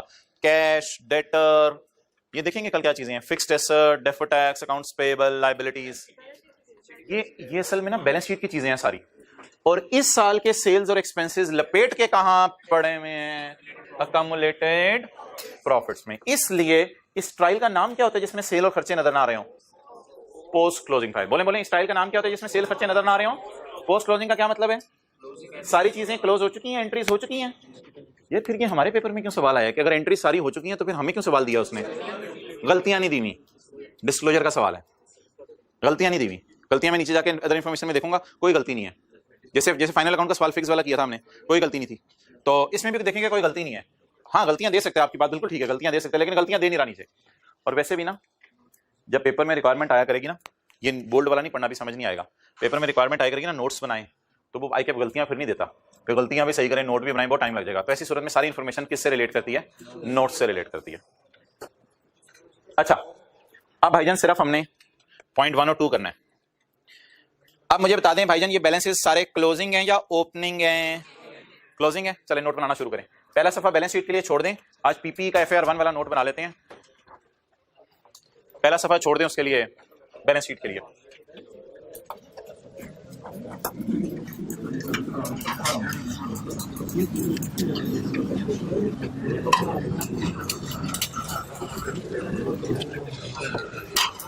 ये दूसरा सफा है, कंपनी का नाम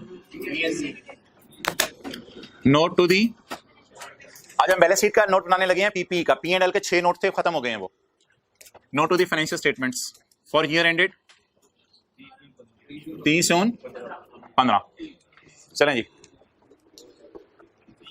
आइटम्स के नाम बताएं। Land, furniture, machine, building.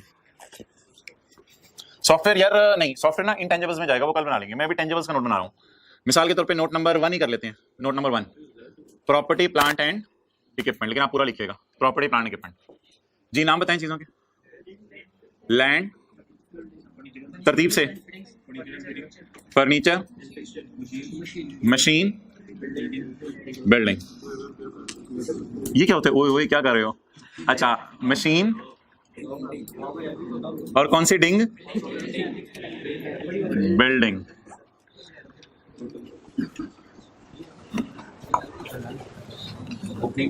Gross carrying amount. असल में ना अब लफ्ज आजकल कॉस्ट इसलिए नहीं लिखा जाता कि रिवैल्यूड अमाउंट्स भी होती हैं। तो ग्रॉस कैरिंग अमाउंट और अकम्युलेटेड डेप्रिसिएशन। अच्छा भाई, फिक्स्ड एसेट का अकाउंट जो इंट्रो की क्लास में पढ़ाया जाता है वो क्या होता है? ओपनिंग, एडिशन, डिस्पोजल और क्लोजिंग। सवाल में रिवैल्यूएशन है लेकिन वो किसी पुराने साल में हुई हुई है, इसलिए मैं जगह छोड़ रहा हूं, जगह नहीं छोड़ा उसके लिए। अकम्युलेशन का अकाउंट क्या होता है? डिस्पोजल माइनस होती है। ओपनिंग, डेप्रिसिएशन, डिस्पोजल की डेप्रिसिएशन और क्लोजिंग। डन। अच्छा, ये डब्बे में ये किसकी जगह छोड़ दी? क्लोजिंग की। साथ साथ ही करना पड़ेगा आपको, फिर टाइम नहीं मिलेगा। ये साथ साथ करना। लैंड ने इतनी जगह ले ली, आगे बिल्डिंग के लिए डब्बी सी बची है।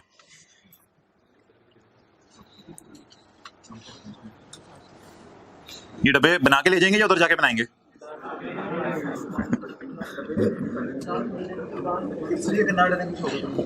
हाँ, डब्बे ना बनाओ आप, डब्बे की जगह फिर इधर अंडरलाइन लगा देना। डब्बे का नीचे वाला ये गत्ता सही रखना बस। Okay,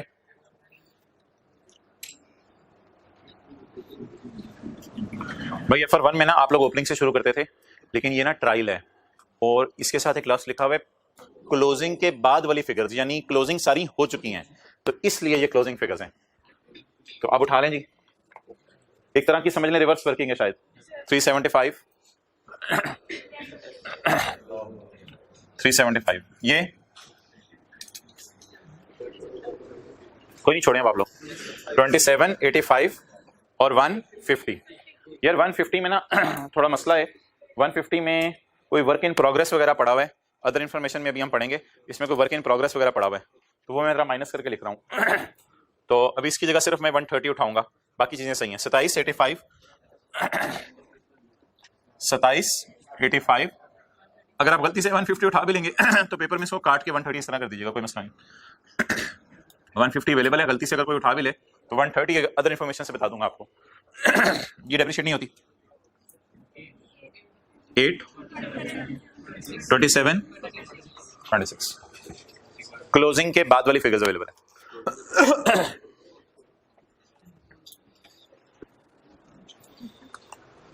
The first revaluation of freehold land was carried out in 11। हम किस साल में हैं? 15 में। और भाईजान रिवैल्यूएशन हो चुकी है, देखें इसलिए सरप्लस भी नजर आ रहा है हमें।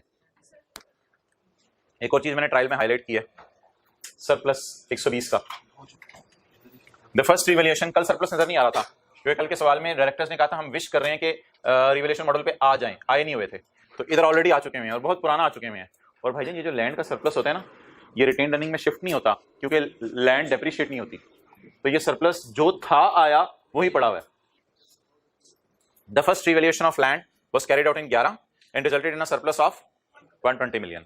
The valuation was carried out under market value basis by independent valuer Mr. D. Chartered Civil Engineer of MSSSSSSS Consultant Private Limited, Islamabad. तो सरप्लस क्या फरमा रहा है, कितने का है? 120 का। तो ये तो रिवैल्यूड अमाउंट है 375। इसमें सरप्लस पड़ा होगा तो एंट्री देखे ना, एसेट डेबिट होकर सरप्लस क्रेडिट हुआ होगा ना। इसमें तो कोई वार्म अप की एंट्री भी नहीं होती क्योंकि लैंड डेप्रिशिएट नहीं होती, तो ये इसका क्रेडिट इंपैक्ट 120 इसमें पड़ा हुआ है, डेबिट इसमें पड़ा होगा। तो वैसे ही आपसे पूछ रहा हूं, अगर लैंड रिवैल्यू ना होती तो 375 पे आ रही होती या फिर 120 के डिफरेंस से आ रही होती?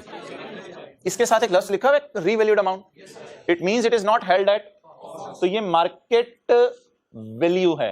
और ये मार्केट वैल्यू में सरप्लस पड़ा है। अगर मैं मार्केट वैल्यू में से सरप्लस माइनस कर दूं तो क्या आ जाएगा, पता नहीं, कॉस्ट में क्यों निकलवाना चाह रहा हूं, बहरहाल फिर भी 375 माइनस 120, कॉस्ट कितनी आ रही है 255। वो मैं बता देता हूं किस लिए बोल रहा हूं कॉस्ट की बात। अच्छा, अब आपने क्या करना है, इस साल कोई एंट्री नहीं करनी रिवैल्यूएशन की। क्यों, हमारा साल कौन सा है 15 और रिवैल्यूएशन कब हो चुकी है 11 में, इसलिए आई एम डैम श्योर कि साल के शुरू में भी मेरी लैंड 375 ही की थी क्योंकि 11 में रिवैल्यूएशन हुई थी। तो ये तो पूरा करें, लैंड वाला कॉलम हमारा पूरा हो गया। रिवैल्यूएशन क्यों नहीं डाली, क्योंकि 11 में हुई है, तो 15 में तो उसी वैल्यू पे आ रहा होगा। लेकिन भाई दो नोट की दुमें हैं, वो सीखें, शायद FR1 में आपने सीखी हो, दो नोट की दुमें डालनी होती हैं रिवैल्यूएशन के केस में। नोट 1.1, एक तो यही इंग्लिश कॉपी कर लें, the land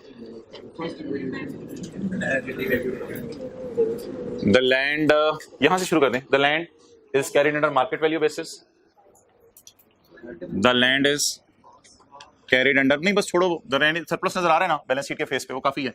the land is carried under market value basis, आगे बाय इंडिपेंडेंट मिस्टर डी, और आगे उसका फिर नाम वगैरह घर जाके पूरा लिख दीजिएगा। ये पूरा करना है पेपर में, पेपर में नहीं इस तरह का करना। अच्छा, note 1.2, had there been no revaluation, इसका मतलब होता है पाकिस्तानियों की जुबान में अगर रिवैल्यूएशन ना होती, अंग्रेजी इसको कहते हैं had there been no revaluation, पता नहीं क्या क्या अंग्रेजियां इनकी। अगर रिवैल्यूएशन ना होती, land would have appeared at cost of rupees, market value कितनी है, मार्केट वैल्यू 65, सरप्लस 120। इस तरह समझ लेना यार, अगर मसला है आपको, वो जो हमारा कॉलम बनता था डेट, डिस्क्रिप्शन, एसेट, तो लैंड की कोई ना कोई बुक वैल्यू या कॉस्ट होगी, वो मुझे पता नहीं है, और रीवैल्यूएशन सरप्लस डाल के आपको पता है रीवैल्यूड अमाउंट आ जाती थी। तो रीवैल्यूड अमाउंट कितनी है सरप्लस, तो बीवी आमतौर पे बैलेंसिंग नहीं आती थी, लेकिन कभी कभी जिंदगी में बीवी भी बैलेंसिंग आ सकती है।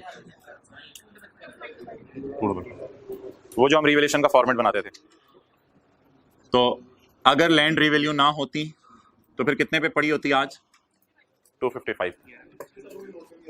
ये पिछले सालों के नोट में आता होगा, ये रेपिटेटिव नेचर का नोट है, हर साल आएगा। ट्रांसफर नहीं हुई होगी इस वजह से कि ट्रांसफर तब होती है सरप्लस रिटेन अर्निंग में जब डेप्रिसिएशन में एक्स्ट्रा डेप्रिसिएशन पड़ी होती है, तो डेप्रिसिएशन में तो एक्स्ट्रा डेप्रिसिएशन पड़ी नहीं क्योंकि लैंड डेप्रिशिएट हो नहीं रही। ओके, इधर आ जाओ। The details relating to additions, disposals and depreciation. The details relating to additions, disposals and depreciation during the year are as follows. ये पूरे साल की एडिशन डिस्पोजल है, कोई रेक्टिफाइंग एंट्रीज का सवाल नहीं है, पूरे साल की एडिशन डिस्पोजल है। Company straight line method follow कर रही है, बिल्डिंग के लिए 5% और 10% मशीन और फर्नीचर के लिए, सॉफ्टवेयर का छोड़ें। तो यार ये भी यहां डालें रेट ऑफ डेप्रिसिएशन, लैंड के लिए नहीं, बिल्डिंग के लिए 5% और बाकियों के लिए 10%। ये डेप्रिसिएशन का रेट भी नीचे डालें, थोड़ा नीचे होना, ठीक है जी।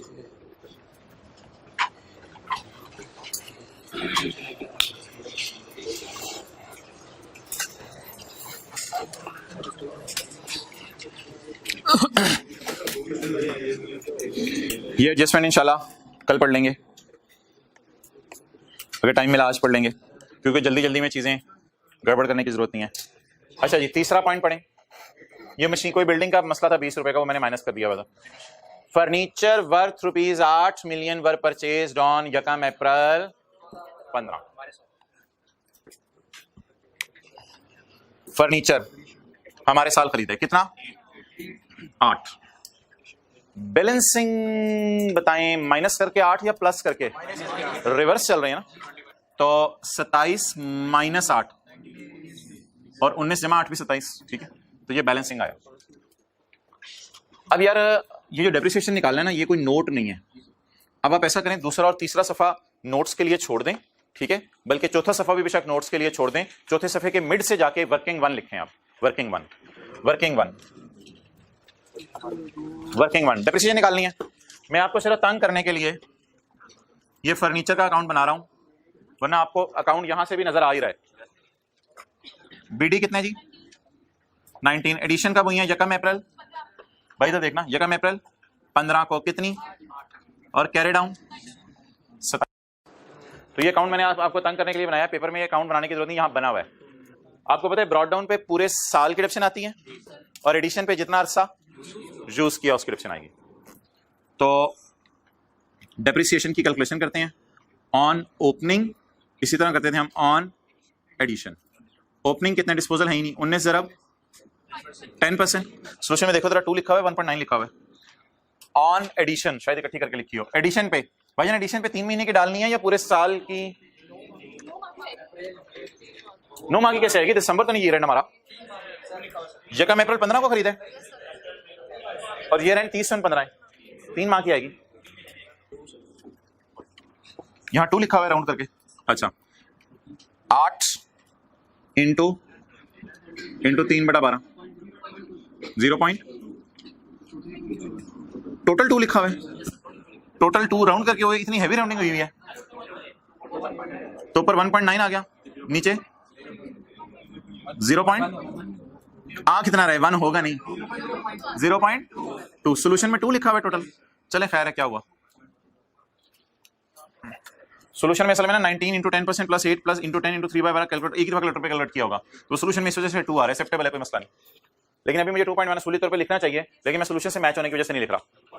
चलें जी, डेप्रिसिएशन बताएं 2 किसकी? फर्नीचर की डेप्रिसिएशन। अब बोलें ऊपर वाली फिगर बैलेंसिंग आएगी, 8 माइनस 2 या 8 जमा 2, रिवर्स चल रहे हैं ना, 8 माइनस 2। ये कौन सा अकाउंट पूरा हो गया? फर्नीचर। बुक वैल्यूज हम एंड पे निकालेंगे, अभी सिर्फ कॉस्ट और रिडक्शन निकाल रहे हैं।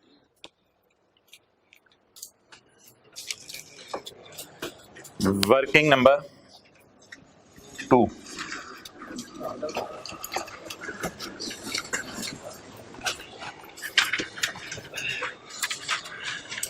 अच्छा हुआ डिस्पोजल आ गई, डिस्पोजल भी रिवाइज हो जाएंगी। 30/15 का साल है हमारा। अ मशीन वाज सोल्ड ऑन, भाई जब 28 को सोल्ड हुई है ना, तो इस पे फिर 8 महीने की डिडक्शन डलेगी, क्योंकि अब फरवरी से आगे नहीं देखनी, ये तो बिकी है ना 28 को, तो इस पे 8 महीने की डिडक्शन डालेंगे। A machine was sold on 28 February 2015 to NJ enterprise, buyer का नाम भी दे दिया, to NJ enterprise at a price of, ये तो कैश रिसीव्ड डिस्पोजल अकाउंट वाला। At the time of disposal, जब हमने इसको बेचा, इसकी कॉस्ट थी 15 और इसकी WDV थी 10। मेरे भाई ये फिगर्स एज इट इज उठाई जा सकती हैं, क्योंकि लफ्ज लिखा हुआ है एट टाइम ऑफ डिस्पोजल। ये फिगर्स एज इट इज उठाई जा सकती हैं, क्योंकि क्या लिखा हुआ है? At the time of disposal के वक्त ये कॉस्ट थी और ये WDV थी। आगे जाने से पहले बता दें, अकमुलेटेड डेप्रिसिएशन कितनी थी डिस्पोजल के वक्त? अकमुलेशन खुद निकालें, फिर आगे चलते हैं। What is cost, what is WDV, what is accumulation? और मैं कॉन्फिडेंट हूं कि ये 28 फरवरी 15 की ही है, क्योंकि सवाल में लिखा हुआ है at the date of disposal. अच्छा जी, कॉस्ट अकाउंट में से क्या बाहर निकालें? कॉस्ट। और अकमुलेशन अकाउंट में से अकमुलेशन अकाउंट। लेकिन एक बात याद रखिएगा, ये जो सेल प्राइस है ना, ये यहां नहीं जाती, क्योंकि ये डिस्पोजल अकाउंट है। तो कितने का बेचा, कितने वाला? 15 वाला, जो 10 तक WDV पे आ चुका था, वो हमने बेचा है। तो कॉस्ट अकाउंट में से 15 बाहर निकाल दें, और अकमुलेशन अकाउंट में से अकमुलेटेड डेप्रिसिएशन बाहर निकाल दें। जी भाई, कॉस्ट अकाउंट में से क्या निकालना है? 15, एडिशन तो है कोई नहीं, और अकमुलेशन अकाउंट में से 5। लेकिन एक मसला उधर ही है, डेप्रिसिएशन मेहनत करके निकालनी पड़ेगी। एक मसला उधर ही है, डेप्रिसिएशन फॉर द ईयर निकालनी पड़ेगी। डेप्रिसिएशन निकल नहीं सकती जब तक के एसेट अकाउंट ना बन जाए। तो पहले क्या बनाना पड़ेगा, फिर डेप्रिसिएशन निकलेगी।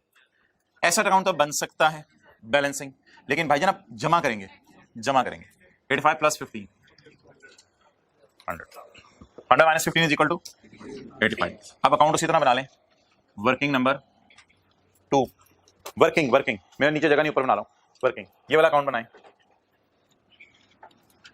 मशीन का बीडी बोले, डिस्पोजल 15, कैरी डाउन 85। डिप्रिसिएशन आपने जरूर निकालनी है, सही वाली, correct depreciation.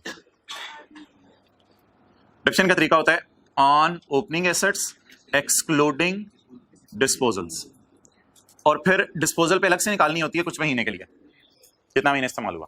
What is the opening cost? 100 में से कितने वाली बेच दी? 15 को माइनस करने का मतलब यह है कि माइनस करके नीचे लाएं, इस पे अलग डिप्रिसिएशन निकालनी है। 15 को इसलिए माइनस नहीं करके डिप्रिसिएट नहीं करना, इसलिए करें कि पूरा साल डिप्रिसिएट नहीं करना। Into 10%, into 10%, into 8/12।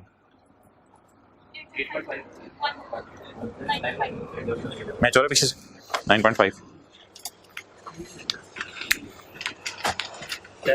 इधर देख लो ना, सॉल्यूशन में ये 9.5 की जगह भाई फिर हमारे 10 आ रहा है। कुछ नहीं होता, राउंडिंग चलेगी, कोई मसला नहीं। क्या आप अपने मुताबिक कर लें, बिल्कुल मैच हो जाएगा, कोई मसला ही नहीं। मैच तो मैच है। अच्छा, मैं तो इसी सॉल्यूशन से आप पीछे कंपेयर कर रहे हो, फिगर्स मैच ना हो रही है, मैं इस वजह से कर रहा हूं। बोलें जी, डेप्रिसिएशन 10, ओपनिंग बैलेंसिंग 22, 27 जमा, ये देखें कि कैसे निकाले भाई, 22 बैलेंसिंग निकाला है। ये देख लें, ये दोनों बैलेंसिंग लिखे हैं सबने, साथ वाले रजिस्टर पे चेक करें। ओपनिंग्स बैलेंसिंग आ रहे हैं, क्लोजिंग बैलेंसिंग नहीं आ रहे। उल्टा चलते हुए क्या करेंगे, 27 जमा 5 minus 10 is equal to 22।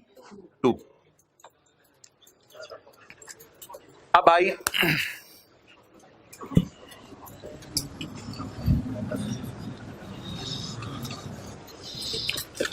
Note number 1.3, note number 1.3 इधर देखते रहिएगा।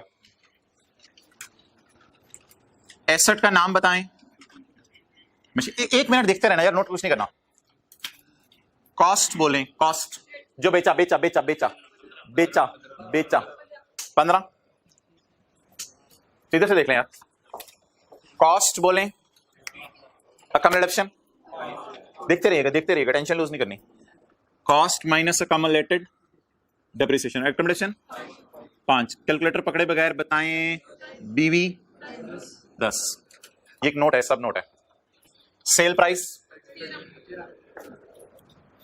कॉस्ट, अकम्युलेशन, अब ये दोनों तो फारिग हो गए, बुक वैल्यू आ गई। जब बीवी आ जाए तो सारे फारिग। सेल प्रोसीड्स कितना बताएं आप, गेन आ रहा है लॉस? 10 वाली चीज कितने की बेची? गेन आ रहा है कितना? 3। किसने खरीदी है? जे नहीं, एनजे। किसने खरीदी है? NJ enterprise. Mode of disposal लिखा हुआ है OLX, नहीं लिखा हुआ ना OLX, तो मोड ऑफ डिस्पोजल इंशाल्लाह कल नेस्ले में मैं आपको 5-6 दिखाऊंगा फाइनेंशियल स्टेटमेंट खोल के। मोड ऑफ डिस्पोजल का क्या मतलब होता है? सड़क पे खड़े होकर खरीदी है, या इंटरनेट पे तस्वीरें लगा के खरीदी है, छत पे खड़े होकर बेची है, मोड ऑफ डिस्पोजल। तो कॉलम ज़बानी याद कर लें, क्या क्या। इसकी हेडिंग बताएं नोट की, डिटेल्स ऑफ पीपी डिस्पोज्ड। भाई किसको चीजें बेच रहे हो? हमारी ऑर्गेनाइजेशन की। भाईजान एनजे को बेच रहे हैं। कौन है एनजे? कुछ जानने वाला तो नहीं, इसलिए बताना जरूरी होता है ना, कितने का बेचा, क्या चीज बेची। तो कॉलम बता दें, cost, accumulation, book value, sale price, gain loss, buyer का नाम। बिल्डिंग के बारे में, बिल्डिंग के बारे में कोई मसला नहीं, बिल्डिंग को सिर्फ डेप्रिशिएट करना है, बिल्डिंग को सिर्फ डेप्रिशिएट करना है। बिल्डिंग में ना एडिशन है ना डिस्पोजल है। तो बोलें जी, कोई एडिशन डिस्पोजल सवाल खत्म हो गया? नहीं है। अब बीडी बोलें 130, तो डेप्रिसिएशन वर्किंग से निकालूं या इधर ही ऑन ओपनिंग? ओपनिंग बोलें इनटू 5%, 6.5। सोल्यूशन में देख कितनी है? 6.5 पहले क्या चढ़े? 7 होनी है, 7 है। 130 into 5% is 7. What is 7? Depreciation तो आएगी ना, सारी बात। एडिशन डिस्पोजल नहीं है, डेप्रिसिएशन तो आएगी। डेप्रिसिएशन आ गई। What is opening? 90. डन। चारों की बीवी अलग अलग होगी। लैंड की बीवी, फर्नीचर की बीवी, मशीन की बीवी, बिल्डिंग की बीवी, सारी बीवियों का टोटल, ये बैलेंस शीट के फेस पे लेके जाना है 550, इसको डिस्क्लोज नहीं करना, यानी बैलेंस शीट के मुंह पे प्रेजेंट करना है 556। चारों की बीवियों का सही टोटल किया आपने? सही टोटल किया है, गड़बड़ तो नहीं की? एक 20 रुपए का मसला रह गया, वो आप कल डिस्कस करेंगे।